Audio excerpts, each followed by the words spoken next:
ಇದಾದ ನಂತರ ವಿಷ್ಣುವಿನ ದಶಾವತಾರ ಅಭಿನಯ ಬರ್ತದೆ. ಫಸ್ಟ್ ಮತ್ಸ್ಯಾವತಾರ.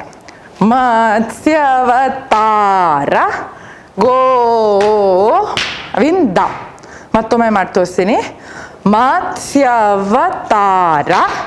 ಅದಾದ್ಮೇಲೆ ನಿಮ್ಮ ಲೆಫ್ಟ್ ಲೆಗ್ ಮುಂದೆ ಹಾಕಿ ಧೀಗಿಡ ಧೀಗಿಡ ಧೀಗಿಡ ತಾ. ನೆಕ್ಸ್ಟು ಕೂರ್ಮ ಸ್ವರೂಪ. ಕೈ ಕೂರ್ಮಗೆ ಹೀಗೆ ರೈಟ್ ಹ್ಯಾಂಡ್ ಹೀಗೆ ಲೆಫ್ಟ್ ಹ್ಯಾಂಡ್ ಹಾಕಿ ಅದು ಫೋಲ್ಡ್ ಮಾಡಬೇಕು ಒಂದ್ರೊಳಗೊಂದು. ಕೂರ್ಮ ಸ್ವರೂಪ ಗೋವಿಂದ ಧೀಗಿಡ ಧೀ ಧೀಗಿಡ ಧೀಗಿಡ ಧೀಗಿಡ ಧೀಗಿಡ ಧೀ.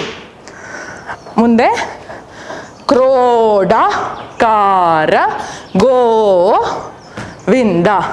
ಕೈ ಹೀಗೆ ಕ್ರೋಡಾಕಾರ ಮತ್ತು ಕ್ರೋಡಾಕಾರ ಗೋವಿಂದ. ನರಸಿಂಹ ರೂಪ.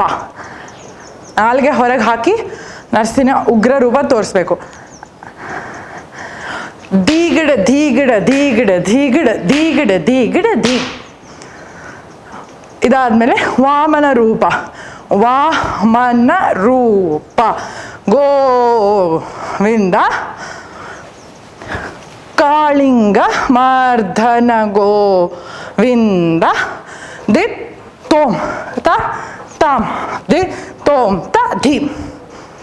ಮತ್ತೆ ಕಾಲು ದಿ ತೋಮ್ ತ ತಾಮ್ ಮಾಡಿಕೊಂಡು ಕೈ ರೈಟಲ್ಲಿ ಹಾವಿನ ಹೆಡೆ, ಲೆಫ್ಟಲ್ಲಿ ಹಾವಿನ ಬಾಲ.